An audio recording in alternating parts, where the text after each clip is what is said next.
Bonjour à tous, bienvenue dans Historia Universalis, l'émission qui vous parle d'histoire politique. Souvenez-vous, dans le deuxième épisode, je vous avais expliqué comment la révolution politique et la réforme de Solon avaient changé l'idée de citoyenneté. Avec ces changements était instaurée l'isonomie, c'est-à-dire l'égalité entre les hommes faisant partie de ce qu'on appelle la politeia. En latin, on dit aussi res publica. Aujourd'hui, je veux à la fois voir avec vous ce qu'est ce citoyen, mais aussi comment étaient catégorisés les autres habitants de la cité, savoir principalement les femmes, les métèques et les esclaves.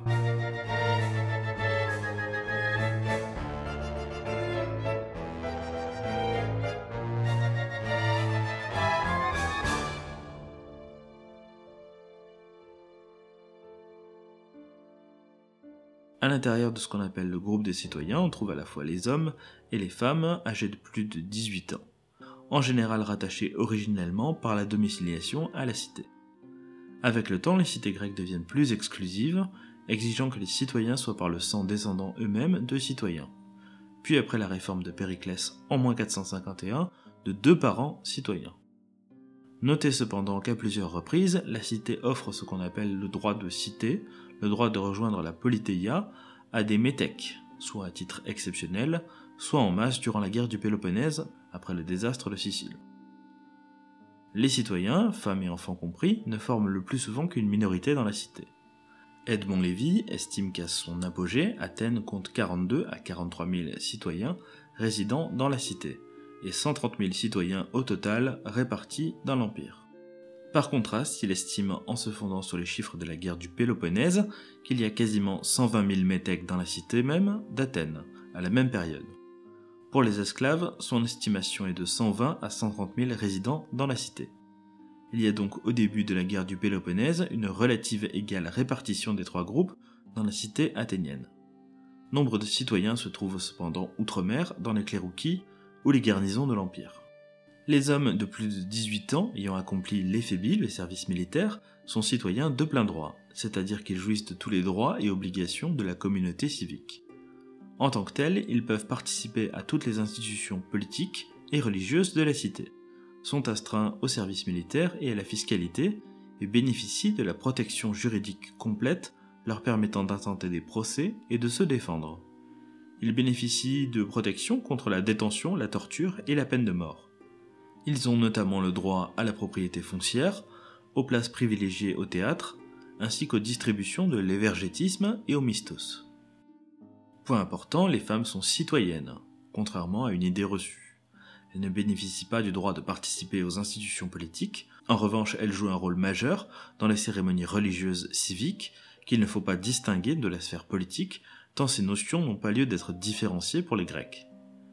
Elles bénéficient également des droits propres à tous les citoyens, notamment la protection juridique contre les crimes, mais aussi en particulier celui de la propriété foncière, extrêmement déterminant dans le contexte de lutte sociale que j'ai décrit dans les épisodes précédents. Les Grecs traitent les femmes de manière extrêmement conservatrice, à quelques exceptions près, si bien qu'une femme mariée qui apporte en dot une maison ou des terrains agricoles doit en laisser l'usufruit à son mari.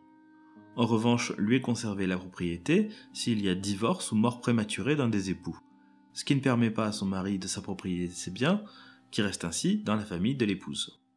Cela doit essentiellement se comprendre dans le cadre des stratégies des grandes familles visant à conserver l'unité de leur patrimoine face à la fragmentation que causeraient les successions. Enfin, il est attendu des femmes qu'elles gèrent l'économie quotidienne dans la maison, en gérant les achats et la tenue de la maison. Ce rôle ne doit pas non plus être mésestimé dans l'autonomie relative que prennent peu à peu les femmes dans la société grecque. Les enfants sont également citoyens, mais comme les femmes, n'ont que des droits réduits tant qu'ils n'ont pas été inscrits sur la liste de leur dème à leur majorité et qu'ils n'ont pas assuré leur service militaire, l'éphébie. Les métèques sont des étrangers domiciliés dans la cité.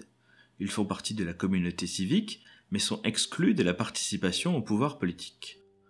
Chaque métèque qui s'installe à Athènes le fait sous la garantie d'un prostratès, le plus généralement un citoyen riche dont le métèque devient client. Ce statut lui permet d'être enregistré sur les listes de son dème de résidence, lui assurant la protection juridique des lois, de sa personne et de ses biens. Le droit de participer de manière limitée à la vie religieuse, ainsi que l'obligation de servir dans l'armée.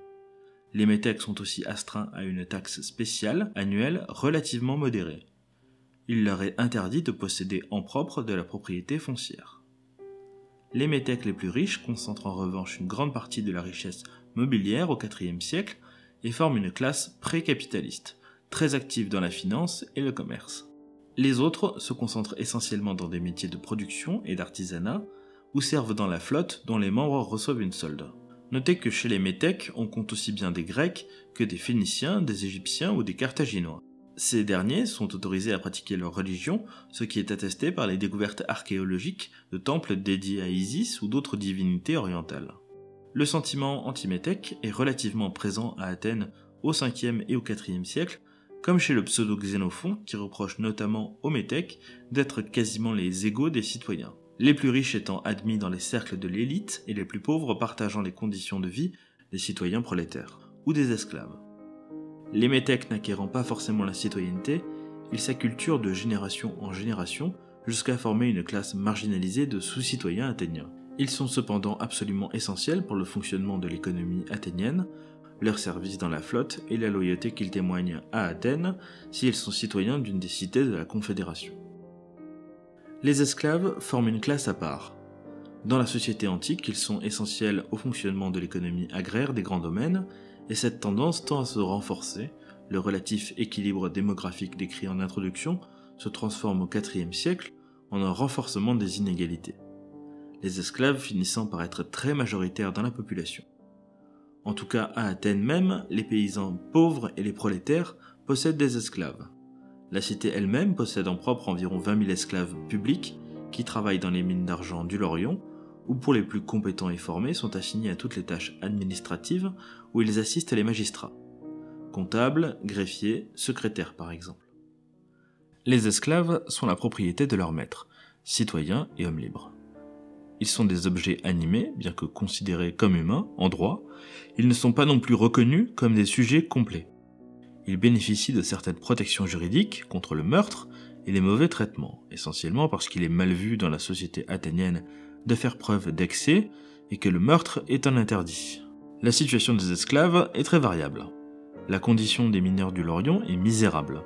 En revanche, nombre d'esclaves tiennent des échoppes ou des commerces en ville pour le compte de leur maître et vivent dans une semi-indépendance en reversant une partie de leurs revenus. Les esclaves travaillant dans l'administration ou comme tuteurs sont en revanche respectés et tenus en considération. À Athènes, les esclaves ont la possibilité d'être affranchis, soit exceptionnellement pour service rendu, soit en se rachetant auprès de leur maître, auquel cas ils deviennent métèques. Une véritable économie se développe autour de cette pratique, ce qui explique en partie pourquoi il y a autant d'affranchis à Athènes. Les ilotes, serfs attachés à la terre et soumis à des traitements inhumains en permanence, sont vus comme une anomalie dans le monde grec. Philosophiquement, Aristote défend l'esclavage par le rapport naturel de subordination de l'inférieur à son supérieur. Cette philosophie de la force est très présente chez les Grecs, comme on l'a déjà vu. Il induit cependant une nuance en montrant qu'il existe des esclaves par la force de la loi qui ne se retrouvent pas forcément dans leurs conditions naturelles, que cette condition peut être injuste. Vaste débat venant d'un matériel trop limité pour en tirer des conclusions. Quoi qu'il en soit, se développe dès le 5e et le 4e siècle un courant d'idées très critique de l'esclavage. L'orateur Alcidamas s'insurge. La divinité a accordé la liberté à tous, et la nature ne fait de personne un esclave. Critique exceptionnelle dans une antiquité où l'esclavage est une institution communément admise et essentielle au fonctionnement de l'économie.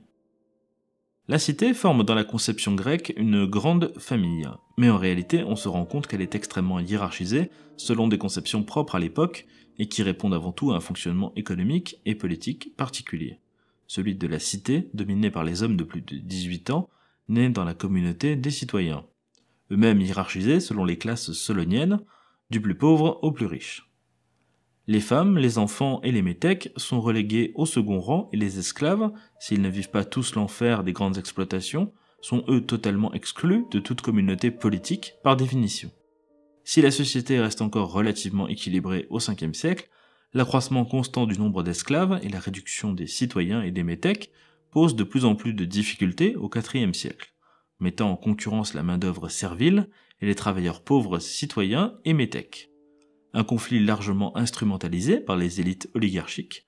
En effet, elles rappellent régulièrement aux citoyens pauvres que leur sort reste meilleur que celui des métèques et surtout des esclaves. Il n'est pas contradictoire qu'un citoyen pauvre puisse se dire fier de son statut face à un métèque riche ou un esclave instruit par exemple. Ces divisions jouent donc en faveur de l'oligarchie politique et de la stabilité, qui profite aussi économiquement de l'énorme capital humain dont elle contrôle une majorité. Ce phénomène de concentration du capital servile s'observe au IVe et au IIIe siècle, mais il n'atteindra pas son point de crise dans les cités grecques.